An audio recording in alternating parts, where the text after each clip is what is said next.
లేవియాకాండము 9వ అధ్యాయము. 8వ దినమున మోషే అహరోనును అతని కుమారులను ఇజ్రాయేలుల పెద్దలను పిలిపించి అహరోనుతో ఇట్లనెను: నీవు పాప పరిహార్థ బలిగా నిర్దోషమైన ఒక కోడెదూడను, దహన బలిగా నిర్దోషమైన ఒక పొట్టేళ్లను యెహోవా సన్నిధికి తీసుకుని రమ్ము. మరియు నీవు ఇజ్రాయేలులతో, మీరు యెహోవా సన్నిధిని బలి అర్పించినట్లు పాప పరిహార్థ బలిగా నిర్దోషమైన మేకపిల్లను, దహన బలిగా నిర్దోషమైన ఏడాది దూడను, గొర్రెపిల్లను, సమాధాన బలిగా కోడెను, పొట్టేలును, నూనె కలిపిన నైవేద్యమును తీసుకుని రండి. నేడు యెహోవా మీకు కనబడును అని చెప్పుము. మోషే ఆజ్ఞాపించిన వాటిని వారు ప్రత్యక్షపు గుడారమును ఎదుటికి తీసుకుని వచ్చిరి.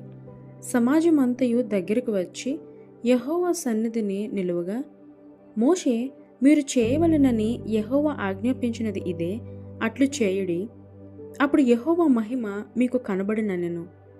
మరియు మోషే అహరోనుతో ఇట్లనెను: నీవు బలిపీఠమునొద్దకు వెళ్ళి పాప పరిహార్థ బలిని, దహన బలిని అర్పించి నీ నిమిత్తమును ప్రజల నిమిత్తమును ప్రాయశ్చిత్తము చేసి ప్రజల కొరకు అర్పణము చేసి యెహోవా ఆజ్ఞాపించినట్లు వారి నిమిత్తము ప్రాయశ్చిత్తము చేయుము. కాబట్టి అహరోను బలిపీఠము దగ్గరకు వెళ్ళి తన కొరకు పాప పరిహార్థ బలిగా ఒక దూడను వధించెను. అహరోను కుమారులు దాని రక్తమును అతని యొద్దకు తేగా, అతడు ఆ రక్తములో తన వ్రేలు ముంచి బలిపీఠపు కొమ్ముల మీద దాని చమిరి బలిపీఠము అడుగున ఆ రక్తమును పోసెను. దాని క్రొవ్వును, మూత్రగ్రంథులను, కాలేజము మీది వప్పను బలిపీఠము మీద దహించెను. అట్లు యెహోవా మోషేకు ఆజ్ఞాపించెను. దాని మాంసమును, చర్మమును పాలెము వెలుపల అగ్నితో కాల్చివేసెను. అప్పుడు అతడు దహనబలి పశువును వధించెను. అహరోను కుమారులు అతనికి దాని రక్తమును అప్పగింపగా అతడు బలిపీఠము చుట్టూ దానిని ప్రోక్షించెను. మరియు వారు దహనబలి పశువు యొక్క తలను, అవయవములను అతనికి అప్పగింపగా అతడు బలిపీఠము మీద వాటిని దహించెను. అతడు దాని ఆంత్రములను, కాళ్లను కడిగి బలిపీఠము మీదనున్న దహనబలి ద్రవ్యముపైని దహించెను. అతడు ప్రజల అర్పణమును తీసుకుని వచ్చి ప్రజలు అర్పించు పాప పరిహార్థ బలియగు మేకను తీసుకొని వధించి మొదటి దాని వలె దీనిని పాప పరిహార్థ బలిగా అర్పించెను. అప్పుడు అతడు దహన బలి పశువును తీసుకొని విధి చొప్పున దానిని అర్పించెను. అప్పుడు అతడు నైవేద్యమును తెచ్చి దానిలో నుండి చేరడు తీసి ప్రాతకాలమందు చేసిన దహన బలిగాక బలిపీఠము మీద తీసిన దానిని దహించెను.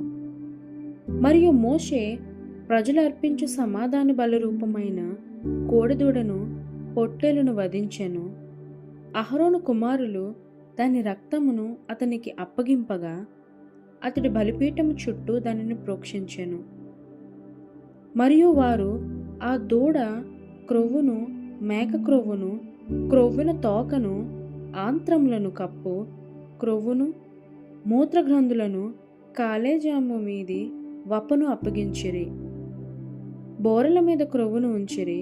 అతడు బలిపీఠము మీద ఆ క్రొవ్వును దహించెను. బోరలను, కుడిజబ్బను యెహోవా సన్నిధిలో అల్లాడించు అర్పణముగా అహరోను అల్లాడించెను. అట్లు యెహోవా మోషేకు ఆజ్ఞాపించెను. అప్పుడు అహరోను పాప పరిహార్థ బలిని, దహన బలిని, సమాధాన బలిని అర్పించి ప్రజల వైపునకు తన చేతులెత్తి వారిని దీవించిన తరువాత దిగివచ్చెను.